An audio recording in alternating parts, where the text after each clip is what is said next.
Diomaye mooy Sonko bismillah. Je vous remercie, El Hadj Malick. Mesdames et messieurs,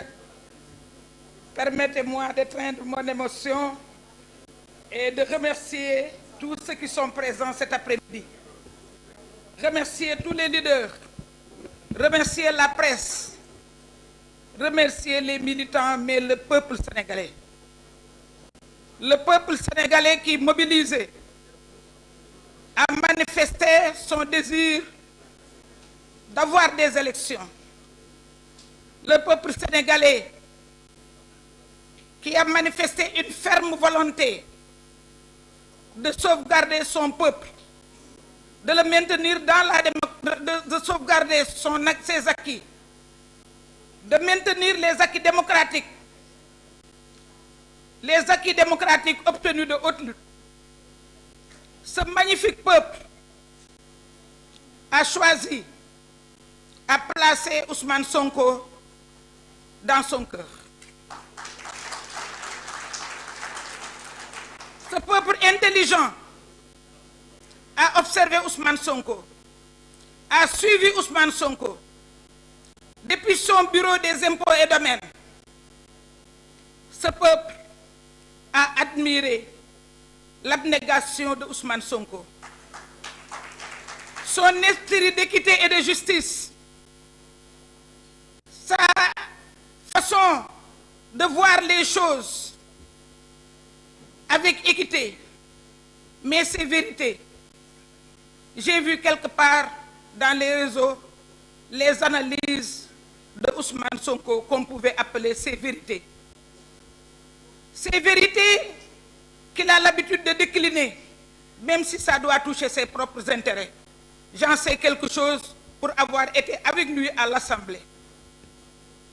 Ousmane Sonko a été porté par le peuple, malgré tout ce qu'il a subi, malgré la diabolisation dont il a été victime. Aujourd'hui, Ousmane Sonko a rendu au peuple son amour. Parce que le peuple a plusieurs priorités. La première priorité, c'est de dégager ce régime moribond. La première priorité, la deuxième priorité, c'est de dégager ce régime qui ne connaît pas les priorités, ce régime qui n'a pas de tolérance, ce régime qui tue nos enfants, ce régime qui fait partir nos enfants. Donc le peuple a misé sur Ousmane Sonko pour effectivement atteindre ces différents objectifs. Nous allons les atteindre. Et grâce à la générosité de Ousmane Sonko, il nous a choisi Bassirou Diomaye Faye.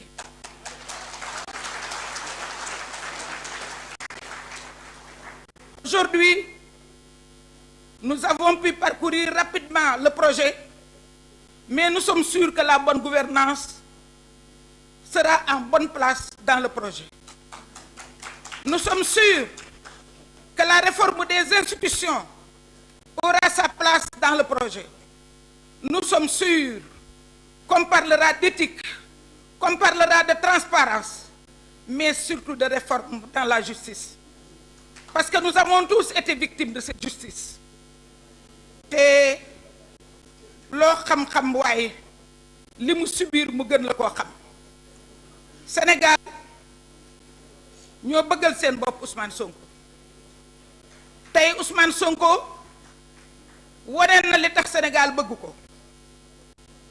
ndax dañuy wax ku añaane sa doone sa deewit ñaaw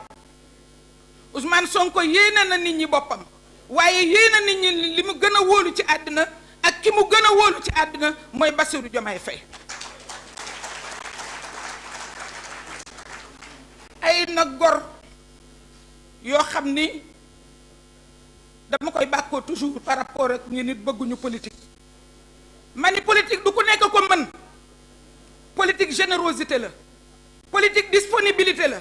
politique yaatu la politique bokk la politique partage la politique def ni nit ki sa bopp la parce que tu es toujours dérangé loo am di nga ko bokk ak nit ñi loo xam di nga ko bokk ak nit ñi kooku mooy leader politique leader yooyu nag ñu ci bëri defar nañ seen mouvement ñu ci bëri defar nañ seen parti yenn sax seen saa yi sax parti bi lëng ci Sénégal ba ci bitim réew am ay objectif parce que kuy def parti am na loo bëgg am na loo yéene réew mi kenn ku nekk jàpp na ni maa gën a yéene réew mi leader yooyu tey ñoo daje autour de la coalition Diomaye Président ba ñu duggee nag ci biir coalition bi amatul mag amatul ndaw amatul góor amatul jigéen ñu bokk benn idéal mooy idéal d'éthique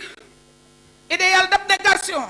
idéal de sacrifice idéal lu bëgg sa réew idéal lu bëgg li fi nekk jóge fi ndax réew mi yàqu na waaye idéal lu am yéene defar réew mi dinañ ko defar nag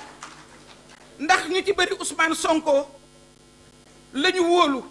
bu yàgg ca ba ñu bokkul ak moom parti bokkul ak moom coalition bu yàgg ca ba ñu gisee ni am na xol ci réew mi ba ñu gisee ni ñàkk na lu bari ngir réew mi ba ñu gisee ne daj na lu nekk ngir réew mi privé nañ ko lu nekk ngir réew mi teg nañ ko ci deram itam lu nekk ngir réew mi waaye mu nangu ko ba tey réew mi tax newul bu dul man du keneen Ousmane wanewaat boppam foofu wanewaat boppam générosité parce que générosité du jël xaalis maye générosité mooy loo nekk da nga koy boole da nga koy boole ñeneen am na lu mu yéene ci réew mi loolu mu yéene ci réew mi moom la bëgg ñu doxal ko ci Bassirou Diomaye xam nañ ko waaye ñun ñi am chance xam ko biñ ko xamulee it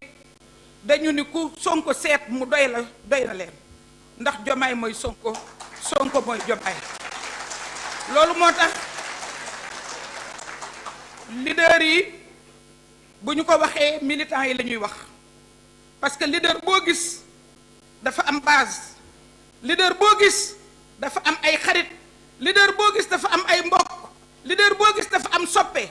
te leader yii nekk tey ci coalition Diomaye Président décidé nañ ni kenn ku nekk mooy Diomaye Faye bu nekkee Diomaye Faye nag mooy kenn ku nekk mooy candidat à la présidentielle ay mbokkam dina jóg ay xaritam dina jóg dina dem ci basam kenn ku nekk am na zone bu muy travailler zone booba lañ waa campagne bi di seet leader boobu yor ko dugg ci nit ñi def proximité waxtaan ak nit ñi suñu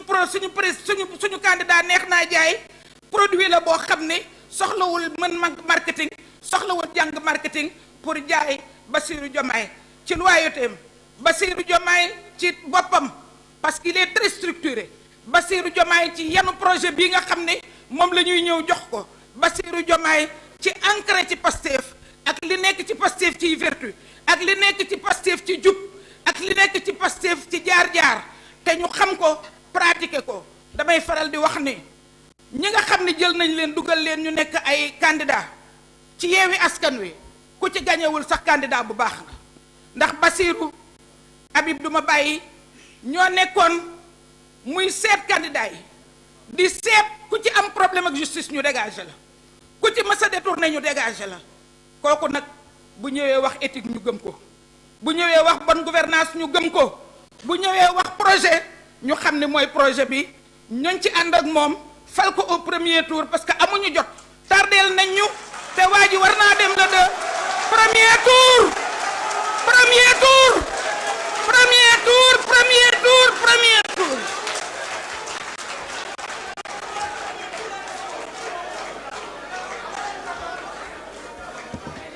Merci beaucoup. Donc dañuy accélérer rek parce que xam ngeen ne salle yu mel nii dañ koy louer avec un timing bien précis. Nous allons enchaîner avec Madame Aminata Touré, superviseur général. Moom quand elle parlait d'accélération de la cadence